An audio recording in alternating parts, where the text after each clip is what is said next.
Orang macam apa ini? Aku akan mati. Tidak masuk akal sama sekali. Mau pergi? Hah? Gila, orang ini ternyata bisa teleportasi. Lari pun tidak bisa. Setidaknya aku sudah belajar sedikit teknik. Lihat saja apa berguna. Sudah mau mati? Main trik kecil ini juga tidak ada gunanya. Benar-benar tidak tahu diri. Cuma tahap pemurnian energi. Berani menghadang pedang petir sakti.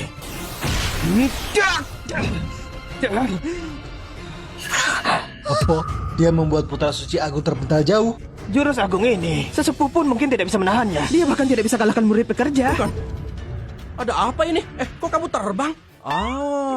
Aku mengerti.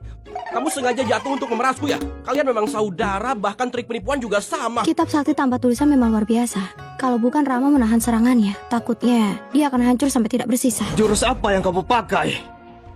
Bisa-bisanya menahan teknik pedang petir. Kamu berakting ya? Aktingmu lumayan bagus juga. Tapi ngomong-ngomong, pedang petir sakti dan teknik pedang halilintar cuma segitu saja. Sebenarnya kekuatannya sama seperti orang biasa tingkat sakti dewa itu. Kayaknya cuma omong kosong. Sebenarnya kalau beneran bertarung sama aja kayak orang biasa berantem, tidak jauh beda. Agung, pengalamannya biasa aja, kekuatannya juga lemah. Di belakangnya ada sesepuh utama. Mungkin dia sembunyikan barang sakti pelindung. Dulu adikmu juga kalah seperti ini. Benar, aku bisa jadi saksi. Rama, aku sarankan kamu menyerah sekarang juga. Biar kamu masih punya jalan keluar. Soal lain aku bisa menyerah dan mundur. Tapi soal wanita, tidak mungkin. Bagus, kamu berani. Hari ini Agung ingin bertarung denganmu. Barang berharga dari sesepuh utama itu harus disimpan. Lawan dia secara langsung. Pertama, aku tidak akrab sama sesepuh utama. Kedua, aku sama sekali tak punya barang sakti. Kalau aku punya barang sakti, buat apa aku sembunyikan? Memangnya aku biarkan dia membunuhku? Bukannya itu bodoh? Agung, padahal kamu putra suci utama. Sampai kayak dia saja tidak bisa kamu lawan. Walaupun punya sandaran, terus kenapa? Benar-benar bikin malu para putra suci. Dua putra suci utama lainnya, Fajar dan Bagus juga datang. Sepertinya sesepuh utama memberinya barang sakti yang luar biasa. Pedang petir sakti, teknik pedang halilintar pun bisa menahannya. Sepertinya itu senjata sakti. Kalau kamu hebat, coba saja. Biar aku yang memecahkannya. Kalau hari ini aku bisa memecahkan barang itu, posisi putra suci utama pasti akan jadi milikku. Kalian gila ya? Hah? Kalian sudah izin denganku? Aku sarankan kalian pikirkan baik-baik dulu. Jangan sampai tidak bisa tembus pertahanan Rama, malah melukai diri sendiri. Larasati, kalau aku bisa menembus barang saktinya, maukah kamu jadi pasanganku? Fajar, jangan macam-macam lagi. Macam-macam? Aku tidak tahu apa bagusnya sampai ini. Hari ini aku akan biarkan dia rasakan wibawa putra suci Gunung Agung yang sesungguhnya.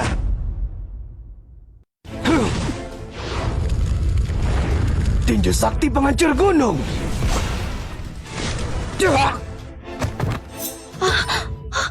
Ini, konon katanya, dalam tubuh Fajar ada darah harimau putih tingkat 9, punya kekuatan hebat. Ditambah tinju sakti penghancur gunung ini, kekuatannya sungguh tak terhingga. Kenapa tidak bisa menembus pertahanannya? Sepertinya tebakan Agung benar. Sesepuh utama kemungkinan besar memberikan senjata sakti untuk melindunginya. Senjata sakti cuma seorang kultivator tahap pemurnian energi. Meski bisa menggerakkan senjata sakti, tapi tak bisa berkali-kali. Seperti anak kecil memegang palu besar. Intinya, Agung dan Fajar terlalu tak berguna. kalau aku yang turun tangan, tak perlu senjata dewa atau senjata sakti. Satu jentikan jari saja bisa hancurkan. Gurumu, Pak Guru Angin Sakti, ternyata memberikan senjata sakti setengah kipas sakti alam padamu. Pantas saja kamu sombong sekali. Kipas sakti alam ini memang sangat kuat. Dengan kultivasiku di tahap inti jiwa akhir, aku butuh senjata sakti setengah mengeluarkan kekuatan maksimal. Kamu hanya kultivator tahap pemurnian energi. Meski punya senjata sakti, tak akan cukup untuk menahanku. Larasati, kalau kau setuju bersamaku, dalam pertarungan ini aku bisa ampuni bocah ini. Bagaimana? Bukan, kalian tidak ada habisnya ya? Ampuni dia. Siapa ampuni siapa masih belum pasti. Bagas, kamu tidak bosan ya? Aku sarankan kamu jangan turun tangan. Tidak mungkin. Kalau kau tidak setuju bersamaku, aku pasti akan hancurkan bocah ini. Kipas sakti alam, gerakan alam.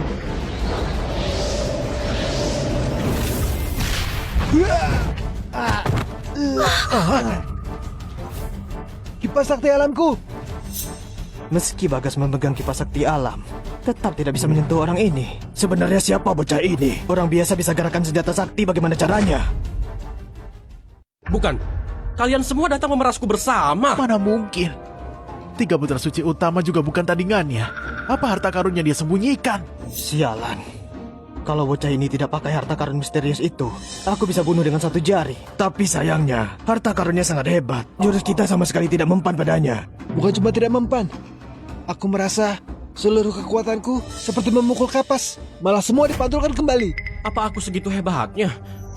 Atau mungkin mereka yang sebenarnya tidak hebat? Mereka hanya pura-pura kuat? Bocah, berani menghina putra suci Gunung Agung. Tak kusangka putra suci Gunung Agung kita hari ini malah dihina oleh seorang purit pekerja. Kami cuma tidak mau ada korban jiwa. Makanya menahan diri. Kalau tidak, kamu pikir kami tidak bisa mengalahkanmu? Tidak. Aku sama sekali tidak meremehkan atau bermaksud menghinamu.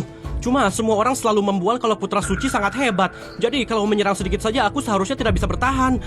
Aku cuma merasa kalian cuma punya gelar, tidak punya kemampuan. Sama seperti para ahli yang tiap hari membual itu. Bagus. Sangat bagus. Awalnya aku cuma mau kasih kamu pelajaran, tapi sekarang kamu cari mati. Jangan salahkan aku kalau bertindak kejam. Sudah bertahun-tahun tidak ada yang berani bicara begitu padaku. Hari ini biar kamu lihat sendiri. Wibawa Putra Suci. Kalau hari ini aku tidak kasih kamu pelajaran, aku bukan Bagas. Aku cuma mau berdiskusi saja. Kita semua harus jaga kedamaian, jangan sampai main tangan.